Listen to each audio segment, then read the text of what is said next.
What's up, guys? Welcome to the Wisdom of Coaches podcast, hosted by the Legacy Track Club. Coach Falting, how are you doing today? Just living the dream like usual. All right, on Christmas break for school, I assume. Yeah, we got out on Wednesday of last week, and so did a whole lot of things in a very small amount of time. And today was the first like just legit day off. So what a great day to get together and do a podcast. Yeah, very nice. Yeah, same here. I'm off till the second, so it took a couple of days, and then we're off Christmas Eve till New Year's Day. So enjoying a little bit of downtime myself here. All right. Well, we got a couple of topics we want to chat with you guys about today. The first is I saw this recently on social media, and I'm sure you have as well. I'm sure a bunch of people are kind of interested in it. A shoe brand has recently launched an NIL deal for high school athletes. NIL deal, of course, being the name, image, likeness that is all the rage in college these days. Not quite as big on the high school scene, but this company decided that they wanted to throw their name in the ring and offer some high school athletes a lot of cash. And so, yeah, not a shoe brand most of us are probably familiar with. Diadora is offering $40,000, I believe. Is that correct? Correct. $40,000 to the first male high school athlete to wear their spikes, their new carbon plated spikes that they put out, and break 4 minutes in the mile. And the first girl to wear those spikes, and I believe break 4:35 in the Yeah, mile. I think that's Um, correct. so yeah, some pretty exciting news. It'll be interesting to see who's willing to throw down for that. I know that we currently have some young men who are in high school that I believe have already broken 4 minutes as juniors that are returning for their senior year. So that would be a nice little soft lottery ticket to make a wager on, assuming that these shoes are legitimate for one of those guys to get the $40,000, and then it'll be interesting to see how many people that are in the low fours make an investment in these shoes just to see if they can get it. I mean uh, it's small term marketing genius. I imagine there's going to be a small little bump in sales from a finite group of people, but it definitely got people's attention really quickly that they're throwing that out there. So, I mean, $40,000 to a high school runner, especially, pretty good NIL deal to be getting there. Yeah, it's kind of funny because I don't even know if I would consider this an NIL deal so much as just kind of almost like a, I don't know, like a lottery type situation. Like you're winning this money. It's not just being handed to you for, your name, image, likeness. So I don't know if I would consider that. A few things on it. I do agree. I think it's a somewhat genius marketing stunt. This reminds me of like they gave the athletic director at Louisiana Tech $1,000 to do marketing for like the football games to try to get more athletes there.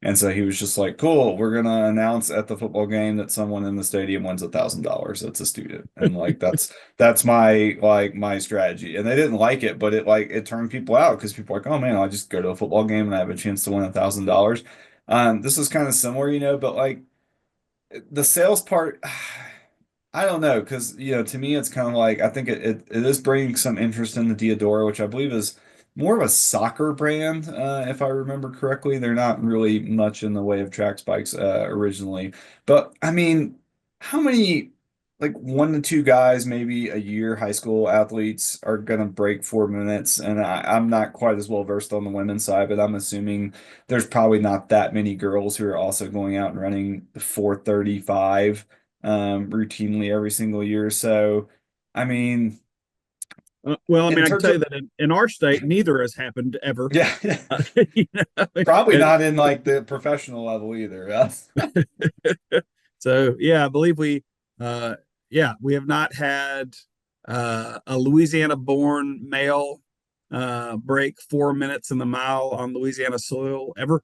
We've had a couple of attempts at it and stuff, but yeah, that's one of those things. Now, LSU's got a guy that's really, really close right now.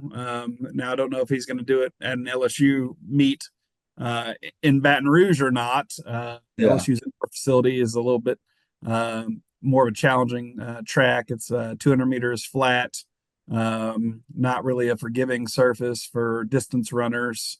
And then when you get to outdoor track, the heat and humidity kind of get in your way a little bit, but they do have Ren Langley from Zachary, Louisiana, is getting pretty darn close to checking that box as Louisiana born and running it in Louisiana. But no, I mean, even college runners, semi-professional runners haven't done it here. So yeah, you're talking about a very finite group of people if we're going all the way down to high school runners. Yeah. Well, I'm just thinking, I mean, let's say that, uh, I mean, realistically, maybe 10 to 15 boys and girls have a shot at doing that on any given year. And I don't think that, it sounds like this is just like, hey, the first one to do it is getting the $40,000. Let's say even if it's 100 though, I mean, I'm assuming these spikes are probably 100 something, maybe even $200. I mean, just back of the napkin math here, like 100 people, $200 spikes, that's what, 20 grand? Right.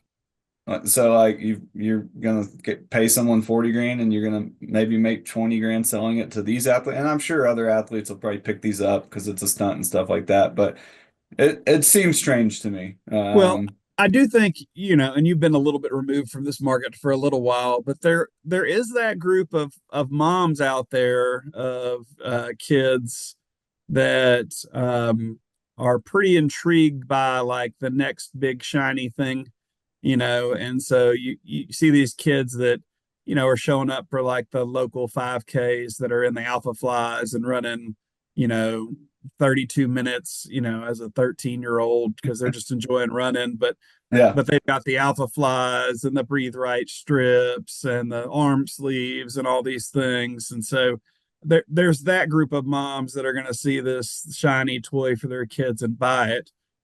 So I imagine a scenario where we're going to have a lot of like freshman distance runners show up with Diadoras because of this marketing campaign, and parents not knowing enough about the sport just yet to think that, oh, my baby's probably not close to breaking the form. He might not be breaking the 5 minute mile right yeah. now. And so there's always that group of people that are gonna buy the new shiny thing for their babies, and just Yeah. see what happens.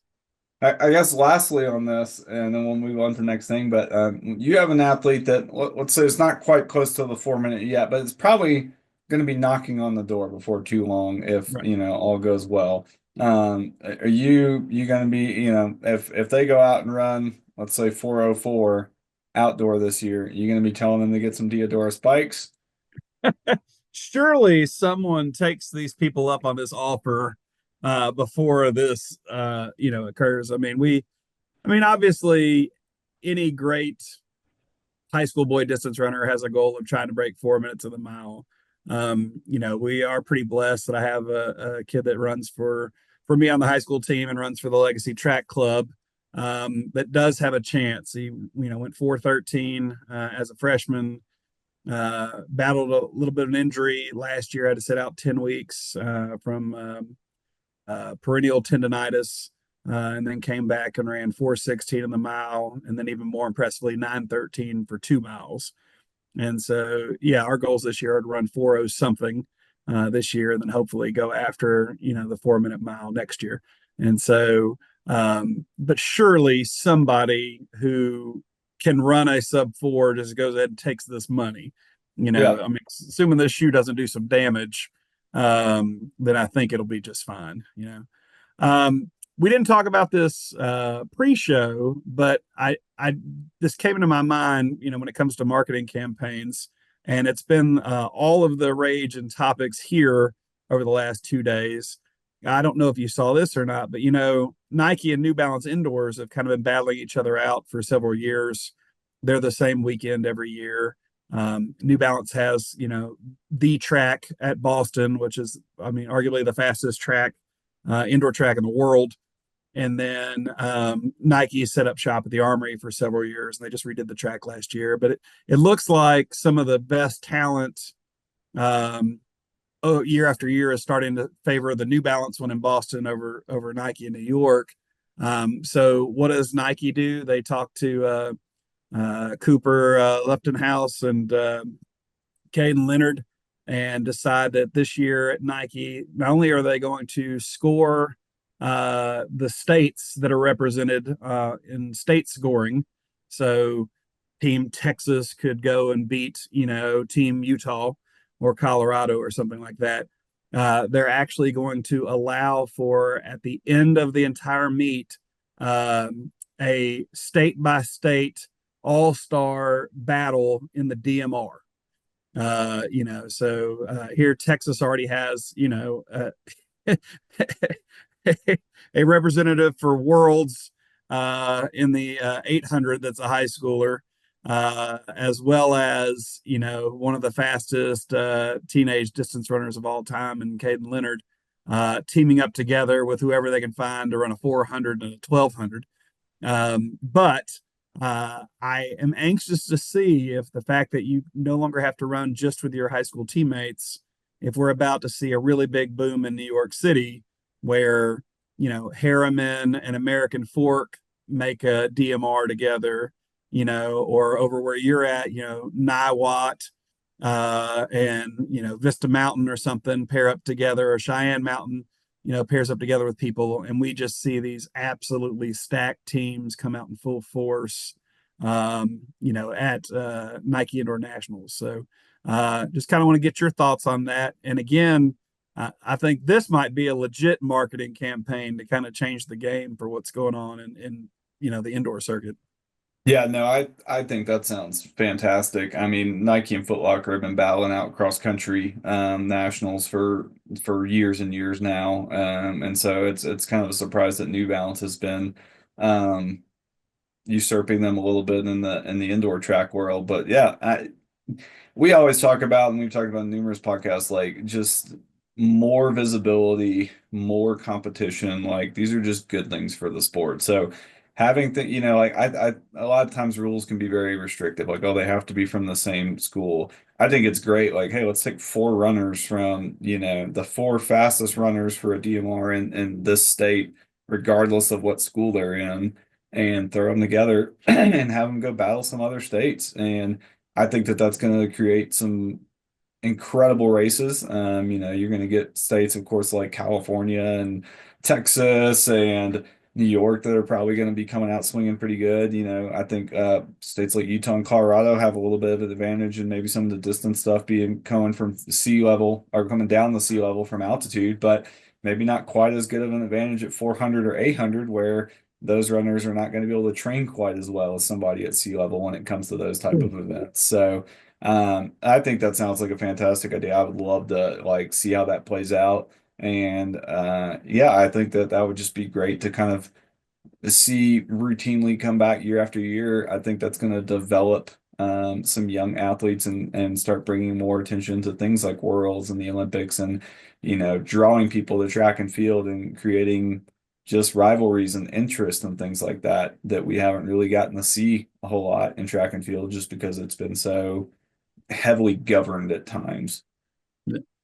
Yeah, it's exciting because as a coach, I always wanted to go to Nike Indoor Nationals, and really the first official Legacy Track Club event we ever did was the 4x mile at Nike Indoor. We had just busted out the kits for the high school kids. We'd done a couple of marathons, and so you'd done some ultras at that point. But the first where it's like, hey, this is a team, as we took a group of Parkway kids under the Legacy umbrella to indoors. We ran the 4x mile, had a great time in that. We came back, and Brennan got third in the freshman mile. Gabe ran in the emerging elite mile as well. So it was a really, really cool experience, and kind of one I was happy to check off the bucket list. And we were already looking forward this year to going to Boston. Brendan's already qualified in several events, and so we were kind of narrowing down which ones we would do.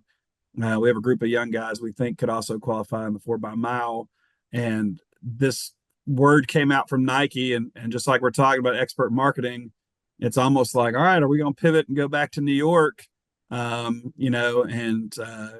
some legacy guys, and also jump on with Team Louisiana and see if we could put together, a DMR that would qualify for this, state battle for the ages, which I think we could. We've got some really great pieces here in Louisiana. We've got several guys that have run in the 4 teens for the mile. We've got a hometown kid here in Bossier City from Airline High School that ran 151 in the 800 as a junior. We've got some 400 guys that are absolute studs down south. And so if all the parties could get aligned, maybe we do get a team in there. I think they're going to take the top 25 state teams that enter. And so could be a really really cool thing if we could pull that off, along with getting to run the Legacy Boys in some races and stuff as well. So pretty excited about the chances. We're going to be talking about it for the next month or so, trying to figure out, are we going to Boston, and getting us a lobster roll and some laps on the track, or are we heading back to New York and enjoying some time in Times Square and see what we can do as a whole state. So it's exciting news, but yeah, definitely probably a bigger marketing play than the Diadoras at the moment. Yeah. Hopefully at some point those two will split those meets up so that people can go to both, because I do think that that would also be a boon. Only getting to have roughly half of the distance runners in the country to go to one or the other is not really it may be helping out Nike and New Balance, but I don't really know that it's helping out like the distance runners themselves. So that'd be great to see at some point. You mentioned something about a new wearable that you had come across that you wanted to discuss today on the podcast. Yeah, I'm pretty intrigued by this. We're fans of Let's Run. I know there are a lot of people on their message boards that get a little rowdy. But neither you or nor I are message boarders on Let's Run. We kind of stay away No. from the Yeah. drama there. But having a place that's just a collection of all things distance running is a great resource. And so the other day they sent out an email talking about a brand new wearable. It's called Alethea, I believe, and it is a belt that you wear while running, and it is connected to an app on your phone. They give you a 30-day free trial that includes the kit, the actual hardware. And then if you choose to continue, it's $295 for the year. And not only does it do the things that like Garmin and stuff does, where it evaluates kind of like your heart rate and kind of where you're at in terms of stress on your body and how much energy and those kind of things. But it also supposedly evaluates kind of like your stride patterns and how you make contact with the ground, and identifies trouble spots where you have the potential to develop an injury. And then the app shows you things to do to pre-treat that injury before it becomes bad. So it might notice that, based on, what your stride length is, that you're stepping kind of funny, and diagnose you with potential for an IT band injury before it blows up, and then give you these designated stretches for the IT band. So I'm not really sure how effective a belt sensor is in terms of this, because I feel like there's a lot of moving pieces to this, but it shows evaluating, your ankle, your hips, evaluating for shin splints, all these things. And so I'm really intrigued by this. I'm also intrigued by a company that will send you the hardware as part of the free trial, with no commitment to actually keep using it and stuff. But I would think if this actually works the way that it claims, that $295 for the year is significantly cheaper than physical therapy or chiropractic or anything like that, that this might be an amazing tool, if it does what's promised. Yeah. So is this replacing a GPS watch? So is this like a GPS device as well, tracking like, length of runs and all of that, or is it mostly just like biometrics? It says that it tracks your pace and heart rate throughout the workout. So I don't know how specific that is to like mile repeats or those kind of things, or if it's just when I turn it on for the workout as a whole, I averaged 615 pace and 148 beats per minute or something like that.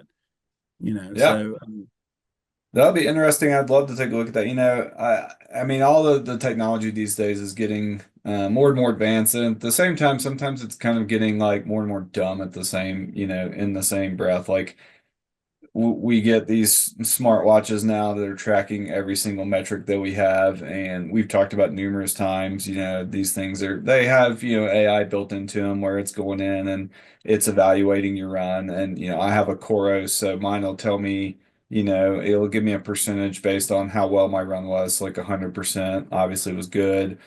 Sometimes it's down into the 90s. Sometimes if I'm doing really good, it's 115% or stuff like that. Garmin, of course, has the yeah, yeah.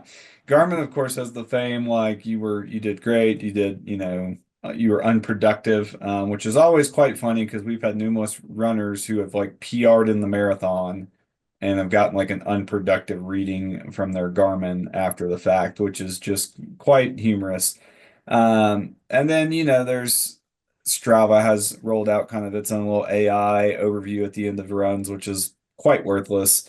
And my original thought was they were going to use this at some point to try to sell plans, but then they partnered with a brand called Runna, and they sell AI plans, which this is getting slightly off topic. I'm on a little bit of a tangent, but like to me, like you would almost be better off just like going to Chat GPT if you're going to do an AI plan and letting like paying a monthly subscription to have an AI plan created for you, because at least Chat GPT is free. If you're going to spend, I don't know how much it is, but let's say $20 a month, go buy you Jack Daniel's running principles for $20 and then follow a plan in there, because that's probably going to be better than any AI plan that you're ever going to find. Or better yet, hire an actual coach that's I was like, gonna develop. Rabo, where are we going with this? Because I Yeah, feel yeah, like, we ought to, that's you gonna know, develop a plan for you that's going to adjust the plan. I had an athlete get sick last week, and they were texting me like, "Hey, what do I need to do?" And I'm like, Take some time off. Like,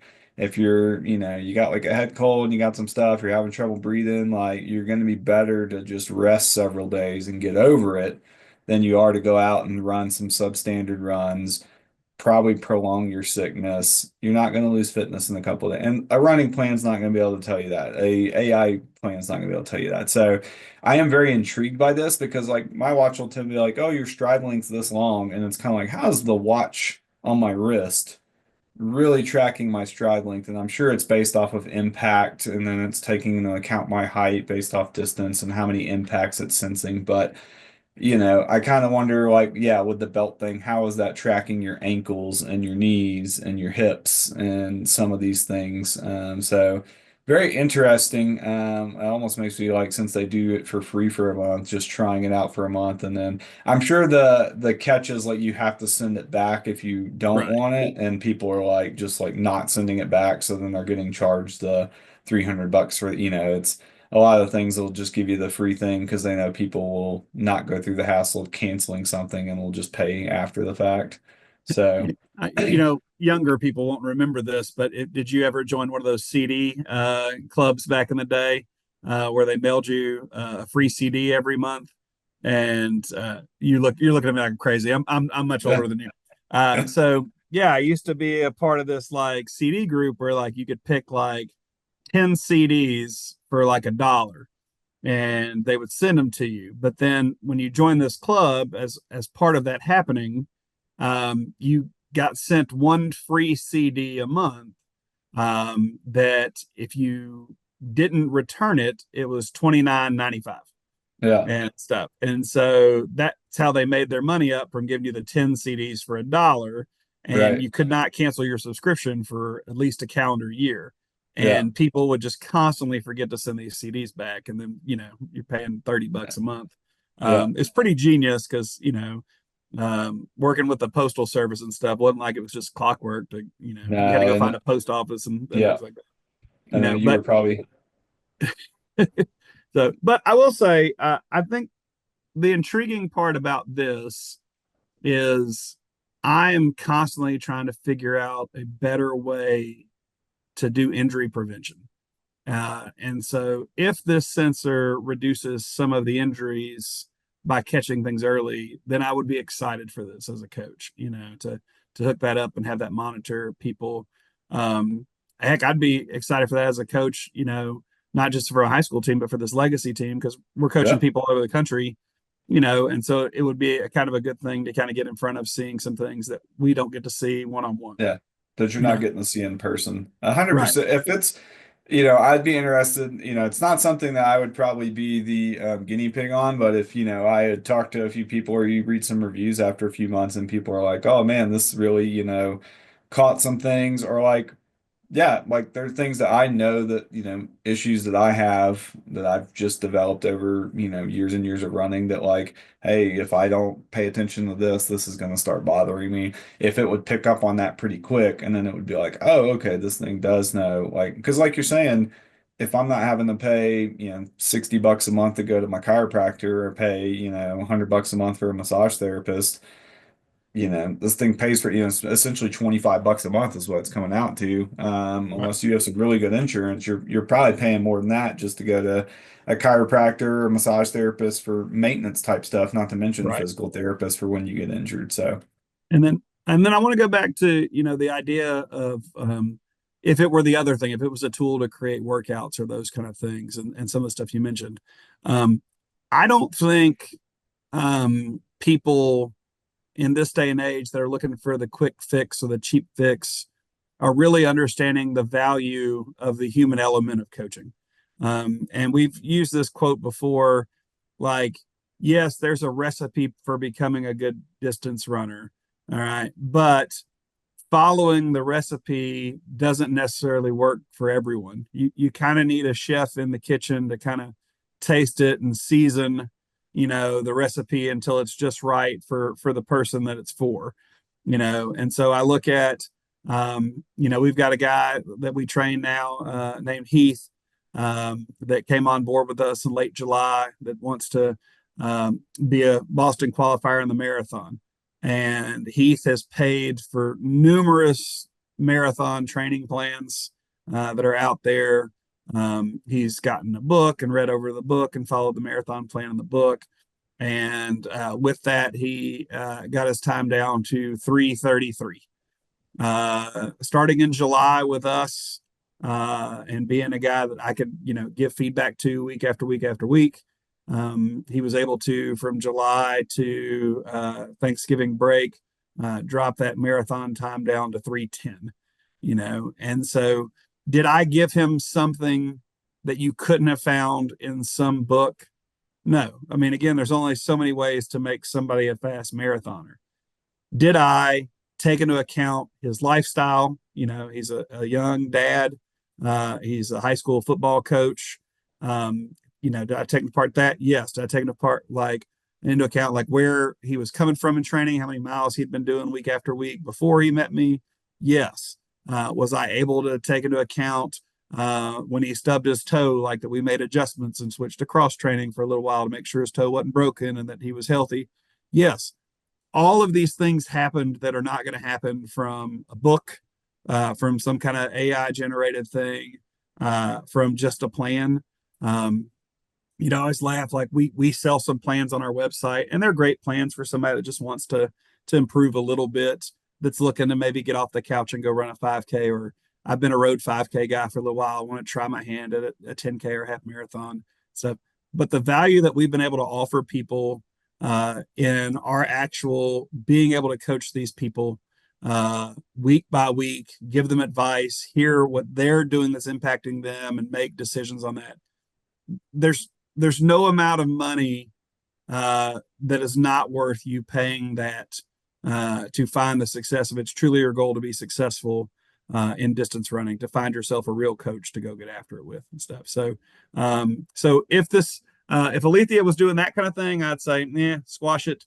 If it's something that kind of works with us, if it was giving us feedback to help our athletes stay more healthy, I'm all for something like that. I'm pretty excited to kind of be one that's going to get to test it with some of my athletes and see what that looks like.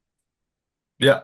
Yeah, I agree. And as we wrap up on this, 100%, every athlete that we've worked with has seen a vast improvement in their times across the distances and, from the high school athletes and then from our post-collegiate athletes who are mostly doing half marathons and marathons, most are seeing significant increases. So, and that's, part of just us having done this for so long, knowing what works, but then being able to tailor a plan to an individual, which is something that you can't get from a book, you can't get from AI. You can't get from a plan you buy offline. We've had athletes like, hey, I have 17 weeks and I bought a 16-week plan. Which week do I need to repeat? And it's like, that's not how it works. So absolutely, New Year's coming up. If you're interested at all, reach out to us. We would love to help you achieve your goals. We've had numerous, almost every athlete I believe that we've coached up to this point at the marathon has qualified for Boston. Heath is going to be well on his way. I have another athlete who's about to run the Louisiana Marathon. A couple athletes about to run Louisiana Marathon. One it's their first marathon, and one it's I think their third or fourth. And both of them are showing incredible improvements, and they'll be well on their way to that as well. So, yeah, just reach out if you're interested. We would love to work with you, and I assure you that you will get more out of working with a human coach, whether that's us or somebody else than you ever would from working with an AI website, bot, program, any of that. So, well, I think we have about 8 minutes or so left on our Zoom meeting here before it kicks us off. I think you wanted to also chat a little bit about World Cross Country in Tallahassee. Is that correct? Yeah, yeah. So they just posted the course today, and I think the most intriguing one, I'm super excited that Worlds is going to be in the United States. It's opening weekend for us for indoor track season, so I won't be there, but several friends are going. I even have a friend whose club, his adult club team is going to be running in the club portion of it that happens the day before. So I'm pretty excited. But I watched our qualifying for this at the Portland race where they were holding Nike Cross Nationals on a really good high school cross country course. And then it was revealed to me this morning that the course for Worlds has a part of the course that is, something like 60 meters that you're running on that is like knee deep water that you run through. It has alligator carved barriers that you're going to jump over that are like a couple feet high that you run over in the course. And so I just thought it was rather interesting that we had this like what we think of as a good like high school cross country course that was a 10K course, a good college course, 10K course. And then now we have kind of created Thunderdome for these athletes to go I'm through. I'm dying right now because I saw something online that it was like an AI generated photo that I thought was just a joke, and it was like exactly what it was like a pond of water on the course, and it was like these little. It Carved didn't make alligators. sense that it was alligators sitting on like logs, and I was Yeah, like, I think it was those are the alligators on the barriers. screen, They have a and then Florida theme. sand, a bunch of Yes. sand that they're going to have them running through as well as opposed to just an old. Also, like I, you know, I, cross country, I think of cross country, and I know Louisiana, maybe not the most like, but and we got some hilly courses in Louisiana, but my God, Florida, is that thing going to have even 5 feet of gain over the run of, Well, I mean, maybe coming out of the water is going to give you that. having taken a team to the Tallahassee course, they have a hill on the Tallahassee course that is nicknamed the Wall. And I will tell you that the athletes that have run up the wall will attest to that that is an actual challenge. Okay. So I will give Tallahassee major credit for the wall. It is an impressive feat Are, to see. are there any My wondering alligators on is, top of that wall? yeah, my wondering is why do we need alligator hurdles in addition to the wall for this to be a world One of championship? those is going to feature a real alligator. They're just not going to tell you which one. This will be the first and last time we hold worlds in North America, I assure you. Cross country roulette. Yeah. Well, yeah, like you said, I'm super happy that we're bringing that here. I kind of wish it maybe wasn't quite as campy, maybe the right word for that. But I always used to hear whenever we ran cross country in high school, all these old timers like, oh, we used to have to like jump barbed wire fences and hay bales and go through creeks and all this stuff. And part of you wasn't sure if they were telling you the truth or just messing with you. But now a whole new generation will get to talk about jumping alligators and running through knee-deep water for their cross country meet. That's right. Oh, well, good deal. Well, I think that's about all the time we have for today. So we will have one more episode coming out this year. We'll do a little year-end review, much like your Spotify or whatever else you have going on, and then kind of wrap up some of the big things that have happened this year, and then talk a little bit about what we're looking forward to next year. So, Coach Falting, as always, thanks for joining. Hey, man, it's been a pleasure. Absolutely. Thank you guys so much for listening. We will see you guys next week on the Wisdom of Coaches by the Legacy Track Club.